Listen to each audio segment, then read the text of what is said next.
নমস্কার,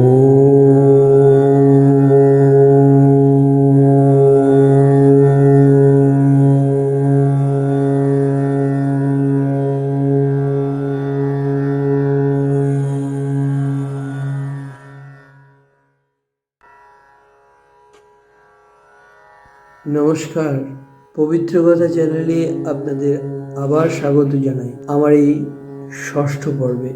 এই পর্বগুলোতে আপনারা শুনছেন মহাতীর্থ তারাপীঠের পরম যোগী সিদ্ধপুরুষ শ্রী বামাখ্যাপার পরবর্তী সাধক সাধিকাদের সম্পর্কে কিছু কথা। এই উপলক্ষে আজকের সাধক দুজন আছেন। প্রথমজন আমরা আলোচনা করব, তার নাম প্রহ্লাদ গিরি এবং দ্বিতীয়জন মহাদেব গিরি। প্রথমে আমরা শুরু করছি প্রহ্লাদ গিরি সাধককে নিয়ে। প্রহ্লাদ গিরি মহাবীর তারাপীঠে বামদেবের কৃপাধন্য যে সকল সাধক সাধিকা তারামায়ের কৃপা লাভ করেছেন, প্রহ্লাদ গিরি তাদের অন্যতম। করুণাময় বামদেবের মর্তলীলা অবসানের কিছুকাল পূর্বে প্রহ্লাদ গিরি তারাপীঠে আসেন। তারাপীঠ মহাশ্মশানে সদা জাগ্রত ভৈরব স্বয়ং বামদেব। তার অনুমতি, প্রসন্নতা ও কৃপা লাভ না করলে তারাপীঠ মহাশ্মশানে বাস করা সম্পূর্ণ অসম্ভব। তপস্যা ও সিদ্ধি লাভ করা তো দূরের কথা।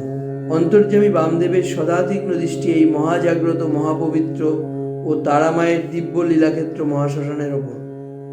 এর পবিত্রতা ও নীরবতা শ্মশান ভৈরব বামদেব সর্বদা রক্ষা করেন। তাই যে মন নিয়েই আসুক, সত্যদ্রষ্টা ও অন্তর্যামী শ্রী বামের চোখে সে ধরা পড়বেই। যাকে উপযুক্ত মনে করেন তাকে অনুমতি দেন শ্রী বাম আশীর্বাদ সহকারে। সাক্ষাৎ শিব শ্রী বামের অনুমতি ও কৃপালাভ মানেই সেই মহা সৌভাগ্যবান সাধকের সিদ্ধি লাভের পথ উন্মোচিত হল। সে পরম আনন্দে, পরম শান্তিতে শ্রী বামের কৃপার ছায়ায় সাধনা করে আপ্তকাম হন। আর যার ভাগ্যে তা জুটল না বা যে তার উপযুক্ত নয়, শ্রীবাম তাকে এই ভীষণ উগ্র তেজদীপ্ত জাগ্রত মহাশ্মশানে বাস করতে অনুমতি দেন না। তার জন্য কৃপাময় বামদেব অন্য সহজ ব্যবস্থা করেন। এই দ্বিতীয় শ্রেণীর সাধক ভক্তগণও বামদেবের কৃপাধন্য হন। তৃতীয় শ্রেণীর লোক আসে সাধুর ছদ্মবেশী নানা কুমতলব নিয়ে। নানা ছল ছুতো করে এরা মহাশ্মশানে বাস করতে চায়, কিন্তু অন্তর্যামী বামদেব এদের ঠিক চিনতে পারেন। বামদেবের সত্যের তীব্র দৃষ্টির সামনে এদের কদর্য স্বরূপ ধরা পড়ে যায়।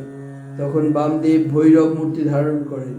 মহাতেজা বামদেবের ভীম ভৈরব উগ্র মূর্তির সামনে পড়ে এরা পালাবার পথ পায় না। শ্রী বাম কঠোর তিরস্কার করে এদের তাড়িয়ে দেন। প্রয়োজন বোধে কারোকে দৈহিক শাসনও করতেন। এর ফলও শুভ হয়।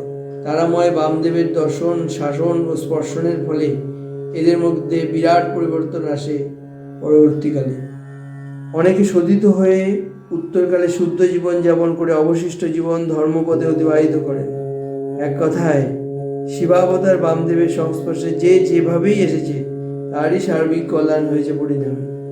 তিনি যে সত্য স্বরূপ, শিব তথা মঙ্গল স্বরূপ, সুন্দর তথা করুণা স্বরূপ। নবীন তাপস প্রহ্লাদ গিরি হলেন প্রথম শ্রেণীর মহাভাগ্যবান। বামদেবের প্রসন্নতা ও আশীর্বাদ লাভ করে তিনি তারাপীঠ মহাশ্মশানে প্রবেশ করেন এবং নিজ আসন পাতেন। যথাসময়ে তপস্যারত এই একনিষ্ঠ সাধককে বামদেব কৃপা করলেন। প্রহ্লাদ গিরির সিদ্ধির পথ উন্মোচিত হল। তিনি যে সত্য স্বরূপ, শিব তথা মঙ্গল স্বরূপ, সুন্দর তথা করুণা স্বরূপ। নবীন তাপস প্রহ্লাদ গিরি হলেন প্রথম শ্রেণীর মহাভাগ্যবান।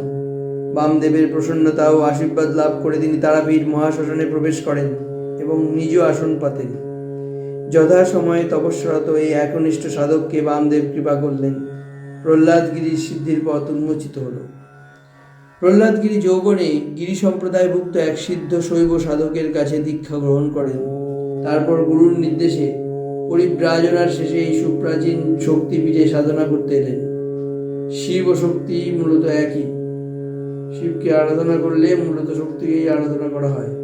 অবশেষে প্রহ্লাদ গিরি যৌবনে গিরি সম্প্রদায়ভুক্ত এক সিদ্ধ শৈব সাধকের কাছে দীক্ষা গ্রহণ করেন। তারপর গুরুর নির্দেশে পরিব্রাজনার শেষে এই সুপ্রাচীন শক্তিপীঠে সাধনা করতে এলেন। শিব ও শক্তি মূলত একই। শিবকে আরাধনা করলে মূলত শক্তিকেই আরাধনা করা হয়। শক্তিকে আরাধনা করলে শিবকেই অবলম্বন করা হয়। তারপর গুরুর নির্দেশে পরিব্রাজনা শেষে এই সুপ্রাচীন শক্তিপীঠে সাধনা করতে এলেন। শিব ও শক্তি মূলত একই। শিবকে আরাধনা করলে মূলত শক্তিকেই আরাধনা করা হয়, আবার শক্তিকে আরাধনা করলে শিবকেই আরাধনা করা হয়। একই ব্রহ্ম শিব ও শক্তি এই দুই রূপে জগতে ক্রীড়া করছেন। একই ব্রহ্ম শিব ও শক্তি এই দুই রূপেই জগতে লীলা করছেন। তাই মহেশ্বর মহেশ্বরী এক ও অভিন্ন। বিল্লপত্র ও জবা ফুল একজনকে দিলেই আরেকজন পায়। সাধক প্রবর প্রহ্লাদগিরি শ্রী বামের কৃপায় এই অভেদ তত্ত্ব পূর্ণ উপলব্ধি করে শিবমন্ত্র নিয়ে শক্তিপীঠে সাধনা করতে লাগলেন। এই সময় শ্রী বাম তার বিশাল মর্তলীলা সম্বরণ করে অপ্রকট হলেন। তার দিব্যসত্তা তারাপীঠের আকাশে বাতাসে সর্বত্র পরিব্যাপ্ত হল। যথাসময়ে বামদেবের কৃপায় প্রহ্লাদগিরি তারামায়ের কৃপা লাভ করলেন। ত্রিলোকের অধীশ্বরী ব্রহ্মময়ী তারামায়ের মধ্যে মন্ত্র নির্দিষ্ট ইষ্ট শিবকে প্রত্যক্ষ করে ধন্য হলেন। তারামাই যেন স্বয়ং শিব তা পূর্ণভাবে উপলব্ধি করে ব্রহ্মানন্দ লাভ করলেন। এই পরম ব্রহ্মক্ষেত্রে এই মন্ত্র চৈতন্য লাভ করে যথাসময়ে বামদেবের কৃপায় প্রহ্লাদগিরি তারামায়ের কৃপা লাভ করলেন। ত্রিলোকের অধীশ্বরী ব্রহ্মময়ী তারামায়ের মধ্যে মন্ত্র নির্দিষ্ট ইষ্ট শিবকে প্রত্যক্ষ করে ধন্য হলেন। তারামাই যে স্বয়ং শিব তা পূর্ণভাবে উপলব্ধি করে ব্রহ্মানন্দ লাভ করলেন। এই পরম ব্রহ্মক্ষেত্রে এই মন্ত্র চৈতন্য লাভ করে সিদ্ধ সাধক প্রহ্লাদগিরির অন্তর শিব স্বরূপ বামদেবের প্রতি অসীম কৃতজ্ঞতায় পরিপূর্ণ হল। তিনি আরো উপলব্ধি করলেন যে অপার করুণাময়ী ব্রহ্মময়ী তারামা কল্পতরু। যে সাধক সন্তান যে মন্ত্রে যে রূপে তাকে ভজনা করেন তিনি সেই রূপেই সাড়া দেন, দর্শন দেন। কারণ সব রূপই যে তারই রূপ, সবই তিনি এবং তিনিই সব। এই এক অদ্বিতীয় ব্রহ্মতত্ত্বই হলো চরম তত্ত্ব। সবের মধ্যে এককে দেখা এবং একের মধ্যে সব দেখাই হলো ব্রহ্মজ্ঞান। পরম ব্রহ্মক্ষেত্র তারাপীঠ তাই তিনি প্রত্যক্ষ উপলব্ধি করে ধন্য হলেন। যথাসময়ে তারামাকে পরম শ্রদ্ধা ভরে প্রণাম জানিয়ে এবং বামদেবের নিত্যলীলা মণ্ডিত আশ্রমে এসে বামদেবের উদ্দেশ্যে সশ্রদ্ধ প্রণাম নিবেদন করে পরম আনন্দে শান্তিতে তারাপীঠ থেকে জলপাইগুড়ির উদ্দেশ্যে রওনা হলেন। যাওয়ার পূর্বে কিছু যোগ বিভূতি শক্তি দুই নবীন সাধক সদানন্দ ব্রহ্মচারী ও ধ্রুব সাধুকে দিয়ে যান।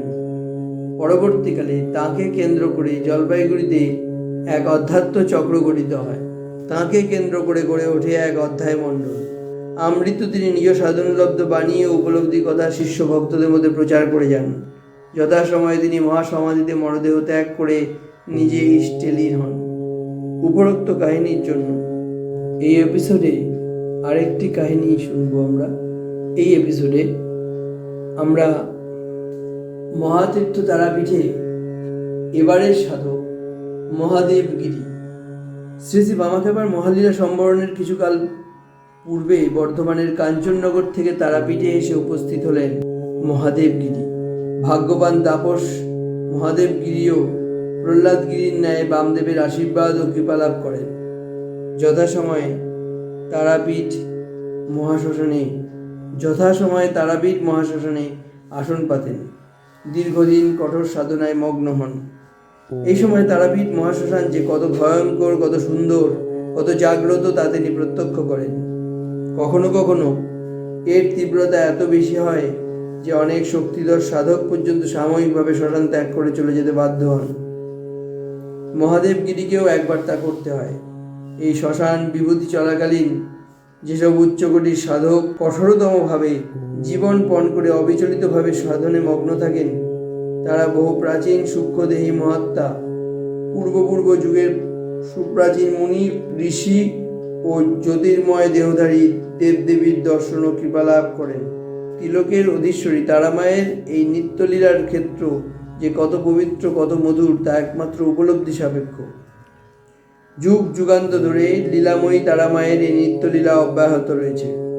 সাধক মহাদেবগিরি এই শ্মশান বিভূতি যতটুকু প্রত্যক্ষ করেছেন তাতেই তার জীবন ধন্য হয়েছে। পরবর্তীকালে তার শিষ্য ভক্তগণের কাছে এই শ্মশান বিভূতির কথা গভীর শ্রদ্ধার সাথে উল্লেখ করেন। তারাপীঠে দীর্ঘ সাধনান্তে অবশেষে তিনি তারামায়ের কৃপা লাভ করে ধন্য হন। কিছুকাল পরে তারাপীঠে আগত সদানন্দ ব্রহ্মচারী ও ধ্রুব সাধু মহাদেবগিরির স্নেহচ্ছায়ায় আশ্রয় লাভ করেন এবং কিছু যোগ বিভূতি লাভ করেন। সিদ্ধ সাধক প্রহ্লাদগিরির কাছ থেকেও কিছু যোগ বিভূতি লাভ করেছিলেন, কিন্তু শেষ পর্যন্ত তা ধরে রাখতে পারলেন না। আধার উন্নত ও দৃঢ় না হলে কৃপা শক্তি পেলেও তা শেষ পর্যন্ত থাকে না, অপব্যবহৃত হয়। যে ধীরে ধীরে ঐশ্বর্য লাভ করে ধনী হয়, সে ঐশ্বর্যের মর্যাদা উপলব্ধি করতে পারে, কিন্তু যে অল্প পরিশ্রমে হঠাৎ প্রচুর ঐশ্বর্য পায়, সে ঐশ্বর্যের মর্যাদা বা গুরুত্ব কোনোটাই উপলব্ধি করতে না পেরে দুহাতে খরচ করে কিছুদিনের মধ্যেই নিঃস্ব হয়ে যায়। হঠাৎ অধ্যাত্ম ঐশ্বর্য পাওয়া সদানন্দ ব্রহ্মচারী ও ধ্রুব সাধু তারই প্রাণবন্ত নিদর্শন। যা হোক, তারাপীঠে সাধনান্তে পরবর্তীকালে মহাদেবগিরি বর্ধমানের কাঞ্চননগরে গিয়ে আসন পাতেন এবং তাঁর সাধন আশ্রম প্রতিষ্ঠা করেন। উপরোক্ত কাহিনীর জন্য পবিত্র কথা চ্যানেল মহাতীর্থ তারাপীঠ পঞ্চম ভাগ এখানেই শেষ হলো। পবিত্র কথা চ্যানেলটি শুনতে ভালো লাগলে আপনারা লাইক, শেয়ার, সাবস্ক্রাইব করবেন এবং নোটিফিকেশনের জন্য বেল আইকনটি ক্লিক করতে ভুলবেন না। কিন্তু নিয়মিত শুনছেন, সঙ্গে সঙ্গে বন্ধুদেরও জানান। ফিরে আসছি নতুন পর্বতে, নতুন কোনো সাধকের কর্মকাণ্ড নিয়ে। শুনতে থাকুন পবিত্র কথা চ্যানেল। সবাই ভালো থাকুন, সুস্থ থাকুন, সবাইকে ভালো রাখুন। নমস্কার।